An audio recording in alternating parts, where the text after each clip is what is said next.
Baik, bismillah. Assalamualaikum warahmatullahi wabarakatuh. Jika kamu ingin membahagiakan seseorang, jangan menambah kekayaannya, tapi kurangilah keinginannya. Menarik ya. Jadi kenapa begitu ya? Karena kalau ditambah kekayaan itu kadang-kadang nambah keinginan, tidak ada akhirnya. Tapi kalau mengurangi keinginan itu bisa lebih nyaman. Ini jangan dipakai alasan ya kalau kamu diminta siapa gitu, bahwa lebih bahagia kalau mengurangi keinginan loh dek, tidak begitu. Jadi ini rumus maksudnya untuk kita sadari bahwa dalam hidup ini keinginan yang lebih sedikit itu lebih memudahkan kita untuk hidup tenang, bahagia, tidak kecewa. Tapi semakin banyak keinginan, apalagi keinginan yang kurang realistis, semakin membuat kita ruwet. Jadi kalau ingin membuat orang bahagia, ya kita sadarkan dia dari keinginan-keinginannya yang kurang realistis, bukan dengan kita beri kekayaan. Jadi jika kamu ingin membahagiakan seseorang, jangan hanya menambahkan kekayaannya, tapi kurangi keinginannya. Baik, ya ini bisa kalian renungi lagi konteksnya ya, quote ini. Ada lagi quote seperti ini yang berhubungan dengan keinginan. Kata Epikuros, jangan merusak apa yang kamu miliki dengan menginginkan apa yang tidak kamu miliki. Ingatlah bahwa apa yang kamu miliki sekarang dulunya merupakan salah satu dari apa yang kamu inginkan. Ini quote-nya cocok untuk yang senang selingkuh. Iya. Ya kan, itu kayak kata orang Jawa, biyen ketok opo, saiki ketok opo. Kita kadang-kadang tidak mensyukuri yang kita miliki, tapi menggelisai apa yang tidak kita miliki. Akhirnya apa? Kita tidak bersyukur. Kita merasa kurang saja, kita merasa tidak punya saja. Padahal ada banyak sudah kita miliki, tapi kita lupakan. Ini yang menurut Epikuros, jangan merusak apa yang kamu miliki dengan menginginkan apa yang tidak kamu miliki. Pak, apa tidak boleh, Pak? Berkeinginan boleh, cuma jangan dengan cara merusak yang sudah kamu miliki. Yang sudah kamu miliki jadi tanggung jawabmu untuk merawatnya, untuk menyayanginya. Karena dulu kan kamu menginginkan itu, sampai sekarang kamu miliki. Mentang-mentang ada HP tipe baru, terus HP lama kamu sakiti hatinya, kamu cuekin kamu ini. Tidak boleh begitu. Jadi ini bagian dari pengendalian keinginan tadi. Kadang-kadang kita itu wong sudah punya kok masih ingin yang baru, padahal yang lama juga masih bisa. Lanjut, ini rumus selanjutnya. Ada lagi quotes menarik. Ini saya lupa, kelihatannya dulu juga pernah saya sampaikan quotes Epikuros ini ya. Lebih baik membatalkan satu keinginan daripada berupaya terlalu keras mendapatkannya, namun kemudian mengorbankan banyak hal lain yang lebih penting. Itu kayak kalian main game karena ingin push rank, terus kamu kalah terus, pokoknya ngototnya luar biasa sampai direwangi top up terus, bahaya terus, kalah terus. Habis duitmu, SPP-mu kemakan semua akhirnya. Terlalu keras ingin mencapainya, mengorbankan banyak hal lain. Padahal capaiannya ya hanya itu-itu saja. Terlalu besar pengorbanannya. Maka sebelum sampai ke titik itu, lebih baik kamu cancel saja saya keinginan itu. Batalkan saja. Daripada terlalu banyak mengorbankan hal lain yang jauh lebih penting. Boleh kalian cari dalam hidupmu apa saja. Kadang-kadang kita itu kalau sudah terobsesi dengan sesuatu, jatuh seperti quotes ini. Jadi terlalu mengorbankan banyak hal yang penting untuk satu hal yang kadang-kadang juga tidak sepenting yang kita korbankan. Ini pentingnya mengendalikan keinginan. Ini nanti akan jadi sumber tidak tenangnya hidup kita. Keinginan-keinginan yang tidak terkendali tadi. Baik, jadi yang pertama hidup senang, yang kedua mengendalikan keinginan. Yang ketiga, kesederhanaan. Sederhana dalam pikiran-pikirannya Epikuros itu mungkin setara kalau dalam agama dengan konsep qanaah. Qanaah itu merasa cukup dengan yang sekarang saya miliki. Saya tidak kaya, tidak punya macam-macam banyak hal, tapi dengan yang saya miliki sekarang itu saya sudah bahagia. Ini namanya qanaah. Kata Epikuros, kalau kita hidupnya qanaah dan tidak ingin mengejar sesuatu secara berlebihan, kita lebih mudah bahagia. Kenapa? Karena kebahagiaan itu lebih mudah dicapai dan lebih mungkin dinikmati. Ini seperti orang yang bilang bahwa bahagia itu ya sekarang dan saat ini. Dengan cara apa? Menerima dan mensyukuri apapun yang sedang kita hadapi dan kita miliki sekarang. Ini yang disebut hidup sederhana. Membiasakan diri hidup sederhana, kata Epikuros, membuat kita sehat dan membuat kita lebih berani menghadapi perubahan. Jadi ini menariknya hidup sederhana. Kadang-kadang kita itu kan secara tidak sadar hidup berlebihan. Hidup sederhana itu mungkin kita bisa kembali ke sesi dulu minimalisme. Kita itu kadang-kadang berlebihan. Loh, tambah banyak kepemilikan tentu saja kita tambah repot mengurusinya, merawatnya, menjaganya. Sehingga akhirnya kita sulit bahagia. Keinginan kita tidak ada batasnya. Jadi kalau kita tidak bisa qanaah, itu kan berarti kita ingin apa lagi. Itu problemnya kembali ke yang kedua tadi. Kita tidak bisa mengendalikan keinginan. Kita tidak mensyukuri yang tidak kita miliki, tapi digelisahkan oleh yang kita tidak mensyukuri yang kita miliki, digelisahkan oleh yang tidak kita miliki. Kata Epikuros, orang bodoh tidak puas dengan semua yang dimilikinya. Mereka menyusahkan hati dengan semua yang tidak dimilikinya. Kalau teman-teman sehari-harinya kok galau, mikir apa yang tidak teman-teman miliki, kata Epikuros ya ini, berarti teman-teman termasuk orang bodoh. Ada yang bisa kita nikmati karena sudah kita miliki, kita malah sibuk mencari yang tidak kita miliki. Wong kita sudah bisa senang, sudah bisa bahagia dengan yang kita miliki selama ini, masih mencari yang lain, yang tidak dimiliki. Apalagi seperti ini kalau tidak disebut orang bodoh.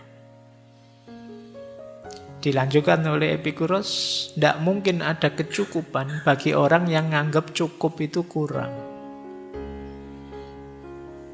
Bisa dipahami ya? Sebenarnya kalian sudah punya, tapi masih ingin lagi karena kepunyaan kalian anggap kurang, padahal sudah punya.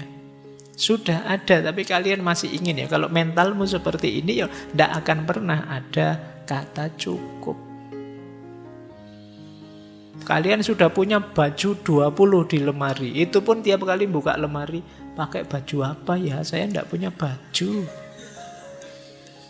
Terus yang satu lemari itu buat apa? Kalau kalian tidak bisa merasa cukup dengan yang kalian miliki, ya tidak akan kalian pernah bilang cukup. Ini kata Epikuros. Pokoknya ada banyak mental seperti ini dalam diri kita selama ini. Kita merasa kurang saja. Padahal sudah sangat cukup.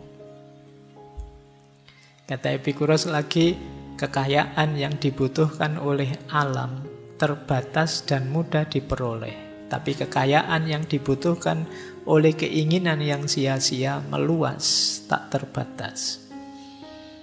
Kalau kita natural saja, memenuhi kebutuhan-kebutuhan dasar saja tadi, natural necessary tadi, itu gampang.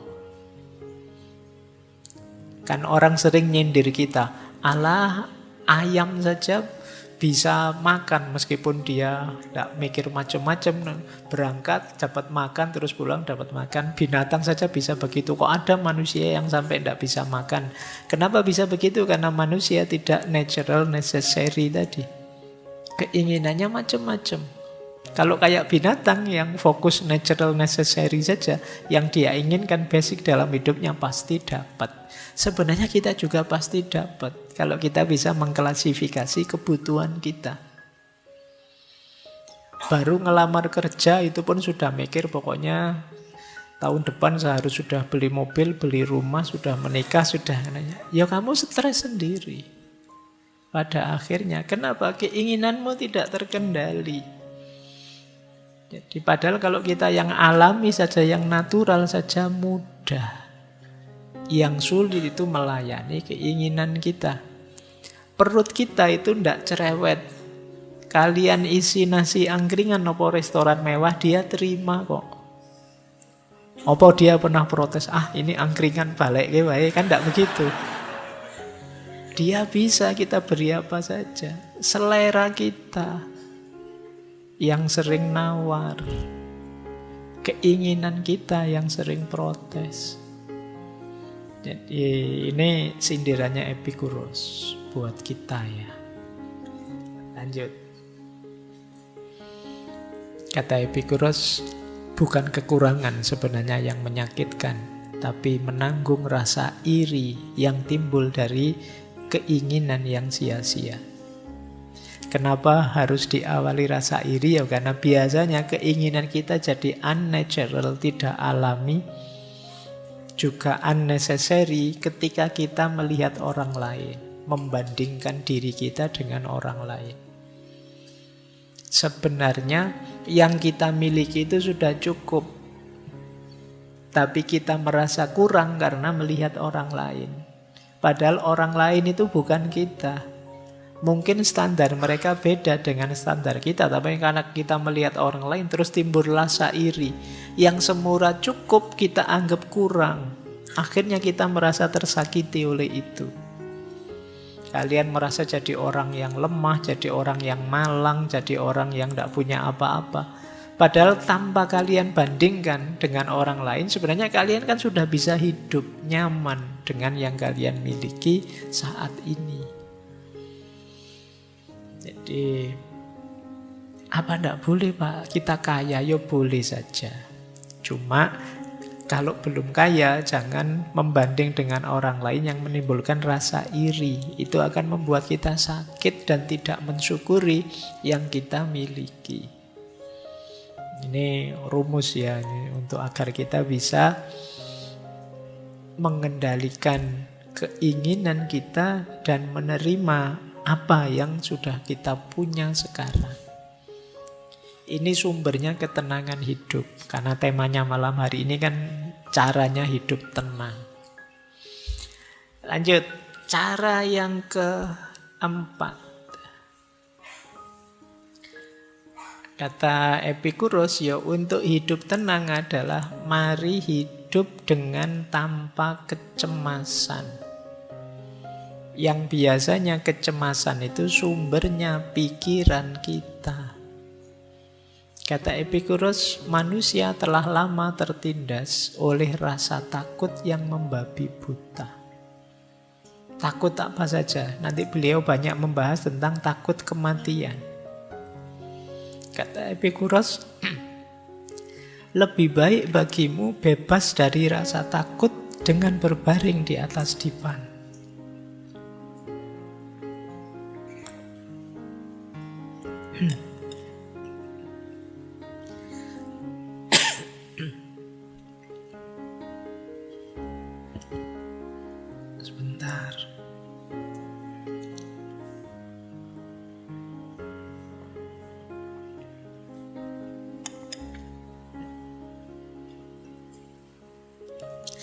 Ini rumus yang tadi. Setinggi apapun filsafat, kalau tidak sehat,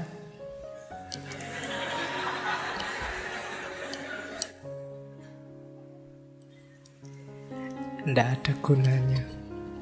Baik, kita lanjutkan. Lebih baik bagimu bebas dari rasa takut dengan berbaring di atas dipan daripada punya sofa emas dan meja mewah namun penuh dengan masalah. Kita hari ini banyak ketakutan-ketakutan yang tidak perlu. Antara lain karena banjir informasi yang menyerbu kita. Pikiran kita sekarang aneh-aneh. Batuk kayak gini terus mikir, jangan-jangan paru-paru saya. Jangan-jangan ini. Kita sering begitu ya. Kenapa? Info dari Google, dari mana-mana. Ada banyak ketakutan yang tidak perlu. Ada ndak yang sekarang masih semester 1 tapi sudah khawatir besok saya bisa ndak ya jadi suami yang baik. Saya ndak bisa masak, gimana ya nanti suami saya protes ndak ya, padahal masih semester 1. Ini yang disebut ketakutan yang tidak perlu. Dan kita sering mengalami ini. Gimana kita bisa hidup tenang? Pikiran kita serba takut. Mau melakukan apa saja, pikiran kita mengarah ke yang negatifnya, terus takut. Mau naik motor, takut nanti jatuh. Mau ke kampus, takut nanti ketemu yang saya benci, yang kemarin nolak. Takut, macam-macam. Ada banyak ketakutan-ketakutan yang kata Epikuros tidak rasional. Bahkan ketakutan paling puncak kita yaitu takut mati. Ada kalimat menarik begini dari Epikuros. Kematian yang merupakan keburukan paling mengerikan itu kan sebenarnya tidak berarti apa-apa bagi kita. Karena ketika kita ada, kematian tidak datang. Ketika kematian datang, ya kita sudah tidak ada. Wong sudah mati. Kita mau takut apa? Kata Epikuros, mengapa aku harus takut pada sesuatu yang hanya bisa ada jika aku tidak ada? Kematian itu kan kita sudah mati. Kalau kita sudah mati ya sudah kita tidak ada. Kalau kita tidak ada ya apa yang kita takuti? Nanti memang di beberapa tulisannya Epikuros itu ada pandangan bahwa akan lebih kondusif, hidup kita lebih tenang kalau kita nganggap bahwa ya kematian itu babak terakhir dalam hidup kita. Kesadaran kita sebagai manusia berakhir saat kita mati. Makanya dia bilang kalau kita mati ya ndak ada. Kalau kita ndak ada ya kenapa harus dikhawatirkan?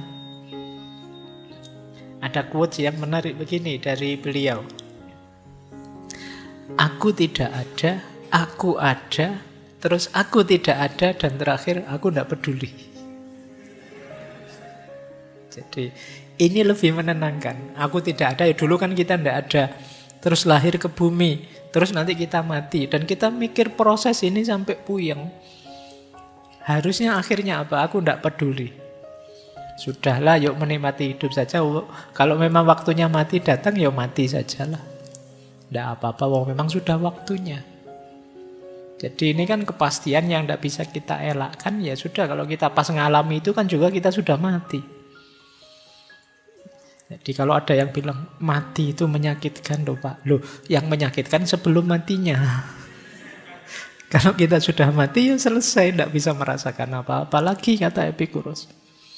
Bahkan kesadaran kita juga hilang, kata Epikuros. Makanya untuk sesuatu yang kita sudah tidak ada, ya ngapain dipikir. Kan sekarang banyak, sering kan kita dengar filsafat itu, ada itu hakikatnya tidak ada, tidak ada itu hakikatnya dombulen, tidak karu-karuan.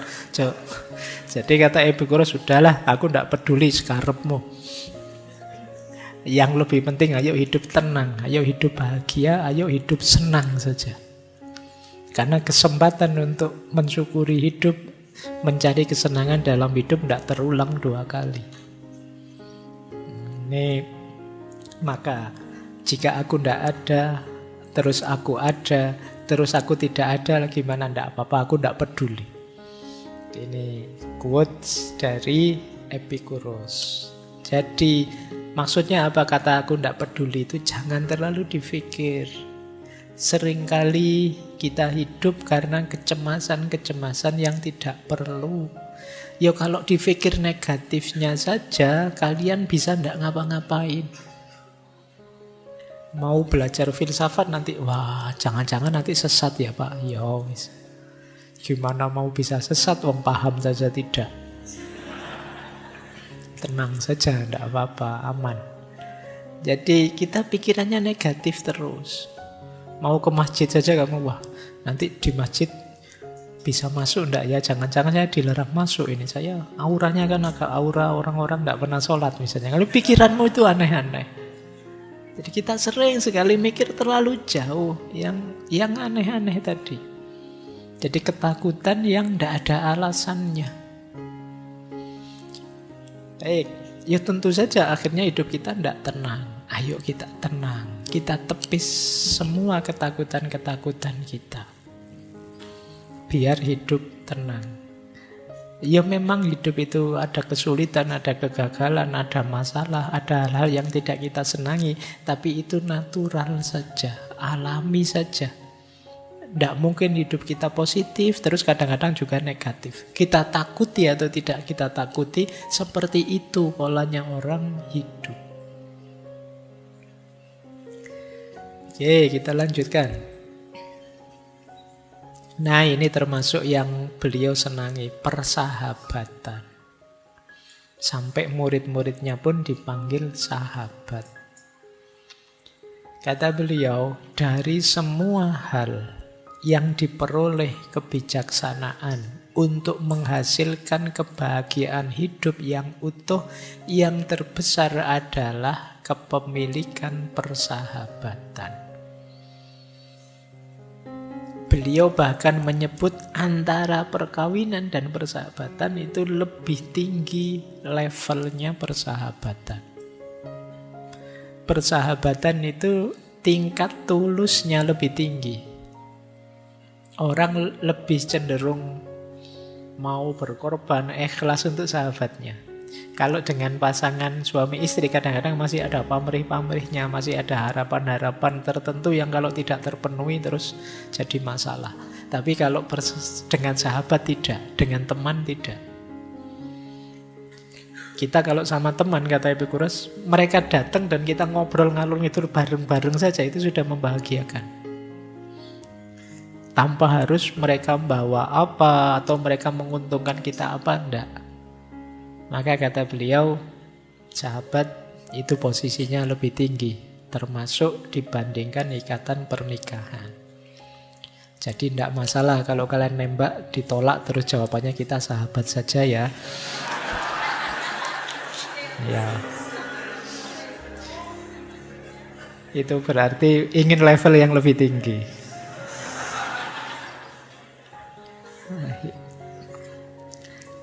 Apa manfaatnya sahabat?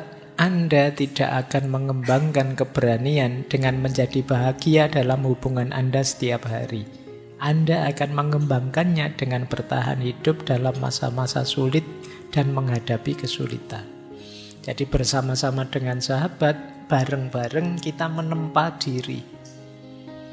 Jadi tidak sekedar dalam senang, tapi ketika menghadapi kesulitan. Bahkan itu kalimat terakhir itu menarik. Bukan bantuan teman-teman kita yang membantu kita, tapi keyakinan bahwa mereka akan membantu kita, itu sudah menenangkan. Saya mungkin kalah, mungkin jatuh, mungkin hancur, tidak apa-apa. Saya punya teman-teman yang apapun situasi saya, dia siap menerima saya. Ini membuat kita mantap, tenang. Jadi itu gunanya sahabat. Makanya ini mungkin agak kontras dengan yang di depan tadi, ingin hidup uzlah, tapi seandainya berinteraksi dengan orang, berinteraksilah dengan para sahabat. Ada quotes menarik bisa kalian pakai dari dia. Kita harus mencari seseorang untuk makan dan minum sebelum mencari sesuatu untuk dimakan dan diminum. Itu menarik ya, jadi cari sahabat. Jangan makan sendiri.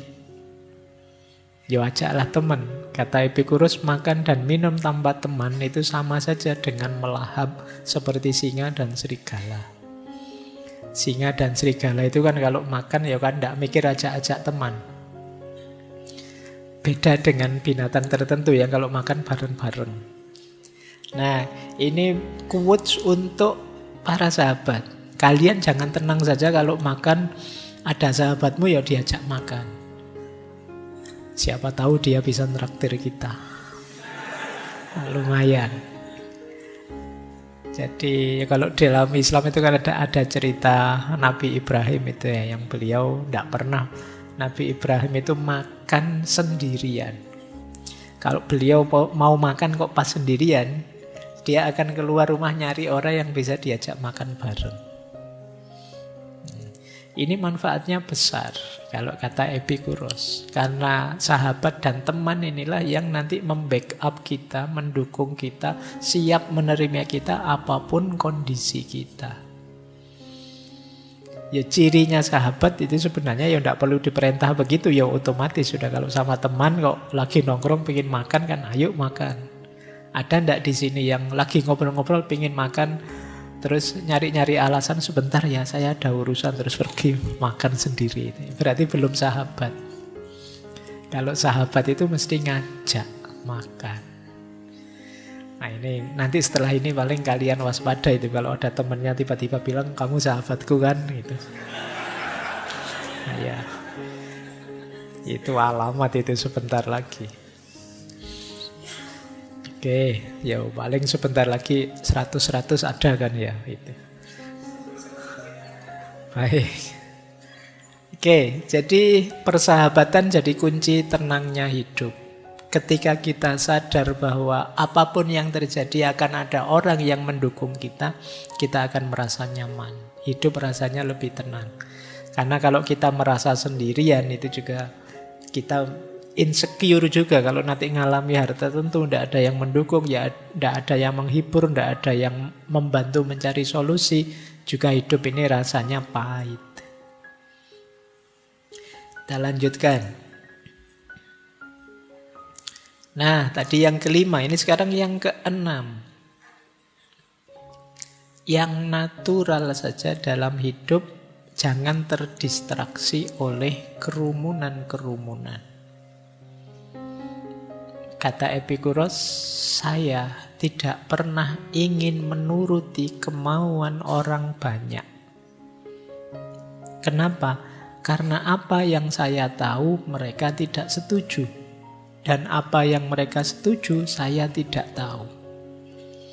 Ya karena orang banyak itu sulit.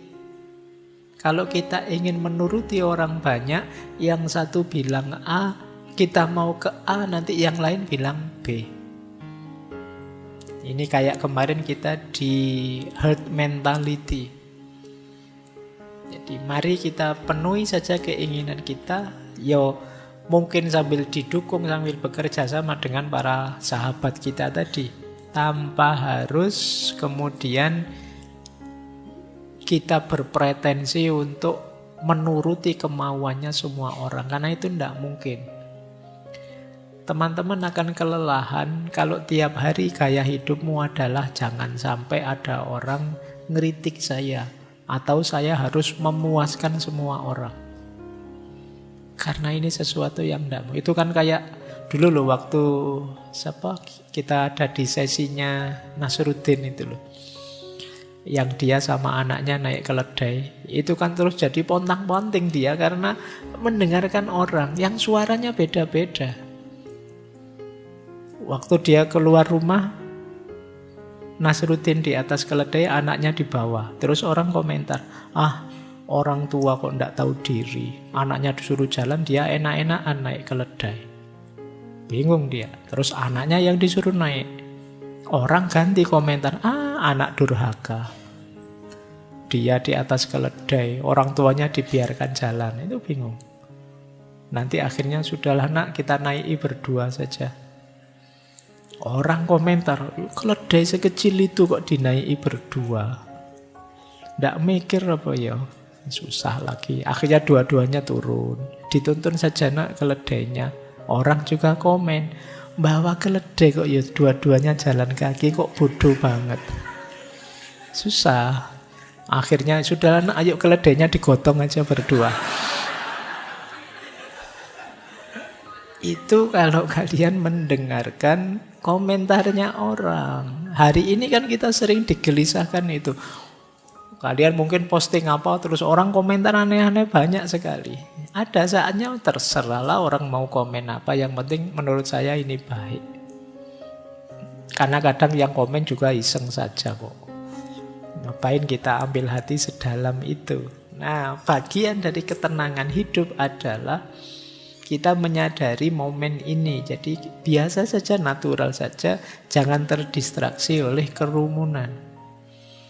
Kata Epicurus, jika kamu membentuk hidupmu sesuai dengan kodrat hidup yang alami saja, maka kamu tidak akan pernah miskin. Tapi jika kamu mengikuti pendapat orang lain, kamu tidak akan pernah kaya.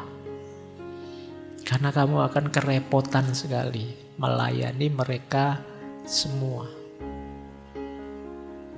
Ini rumus ya, pokoknya ini rumus-rumus hidup tenang. Ini rumus yang ke-6. Sekarang rumus yang ke-7. Setiap orang pasti punya prinsip, punya nilai.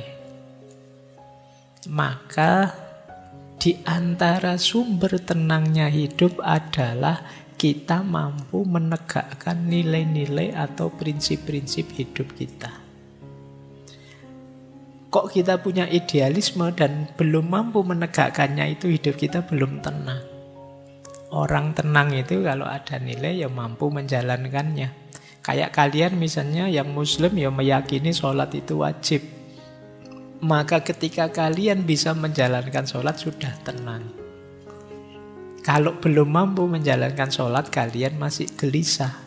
Maka ketenanganmu antara lain terjadi kalau kalian bisa menegakkan nilai hidupmu. Mungkin kalian punya nilai kejujuran. Begitu kalian bohong, pasti kalian tidak tenang.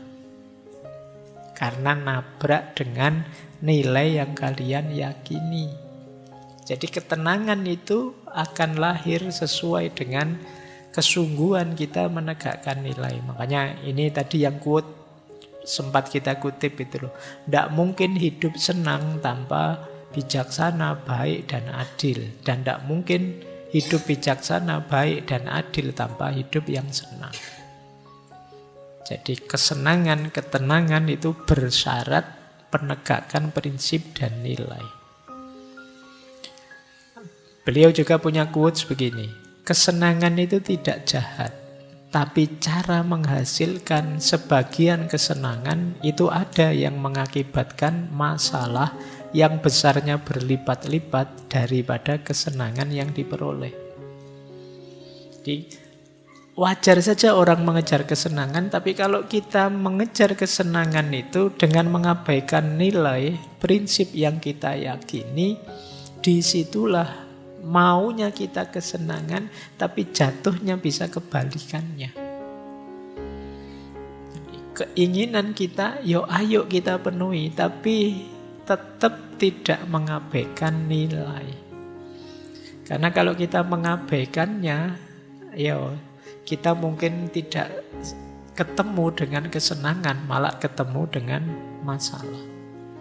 Jadi rumus akhirnya kesenangan itu di sini. Makanya beliau kemudian bilang, meski kita bisa mengelak dari hukuman, tapi orang yang melarikan diri tidak mungkin bisa hidup tenang. Karena mereka akan selalu ditakuti, ketakutan akan masa yang akan datang maupun masa kini. Kadang-kadang kita melakukan kesalahan tapi tidak ngaku. Kita salah tapi terus melarikan diri. Jangan dikira urusannya selesai.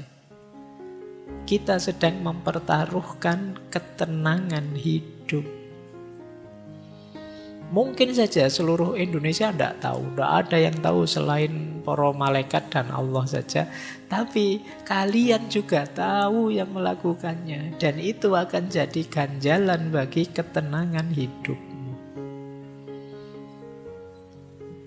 Maka kata Epikuros, ya tidak bisa kalian mengabaikan nilai, mengabaikan norma. Karena begitu kalian nabrak itu, pasti kalian tidak tenang. Mungkin tidak ada orang tahu, tapi kalian sendiri yang melakukannya kan tahu. Dan itu akan jadi memorimu, dan itu yang akan memblokir ketenanganmu. Kadang-kadang kalau orang melakukan kesalahan ini itu kan ada di memorinya. Kadang-kadang kalau dia mengalami kesialan apa, ketidakberuntungan apa, itu selalu disambungkan dengan kesalahannya sebelumnya. Makanya orang yang mendapatkan musibah itu kan sering mengeluhnya itu, ya Allah, apa salahku ya, apa dosaku ya. Karena memang ingatan akan salah dan dosa itu jadi memori yang menghalangi ketenangan kita. Kita was-was terus, jangan-jangan salahku, dosaku ini nanti terbalas dengan hal yang lebih pahit, lebih buruk. Jadi ketika kita mengalami kepahitan itu kita sambungkan dengan ingatan kita akan dosa dan kesalahan kita. Nah, jadi kalau ada teman-teman ini, kita semua kan kadang punya aib yang ingin kita tutupi, punya dosa yang tidak ingin kita ceritakan ke siapa-siapa. Tapi jangan lupa, kalau kita tidak ingin bersih-bersih diri, kita hanya menyangkal saja dosa itu, salah itu, ya pada saatnya kita sedang mengorbankan ketenangan kita. Hidupmu tidak akan tenang. Ini mungkin teori yang banyak dipakai di drama-drama itu kan, kalau pas gegeran, ya kamu menzolimi aku sampai segininya, tunggu saja, ingat-ingat saja, kamu tidak akan tenang hidupmu. Karena memang kesalahan dan dosa itu membuat kita tidak nyaman dan tidak tenang. Baik, saya kira itu dulu ya teman-teman, pelajaran tentang hidup senang dan hidup tenang. Jadi ternyata gaya hidup hedon versi Epikuros itu tidak seperti bayangan kita, yang orang hanya nyari senang saja, melampiaskan hasrat dan hawa nafsu saja. Ternyata ada banyak rumus biar ketika kesenangan kita dapatkan, ketenangan juga mengikutinya. Jangan sampai kita sudah senang-senang tapi pahitnya sampai akhir hidup kita tidak tenang. Saya kira itu. Minggu depan kita lanjutkan dengan belajar hidup tenang, hidup bahagia dari, kalau tidak salah, dari Ibnu Sina. Bagaimana akal sehat berhubungan dengan mental kita yang sehat atau jiwa kita yang sehat. Saya akhiri sekian, kurang lebihnya mohon maaf. Wallahul muwaffiq, wallahu a'lamu bissawab. Wassalamualaikum warahmatullahi wabarakatuh.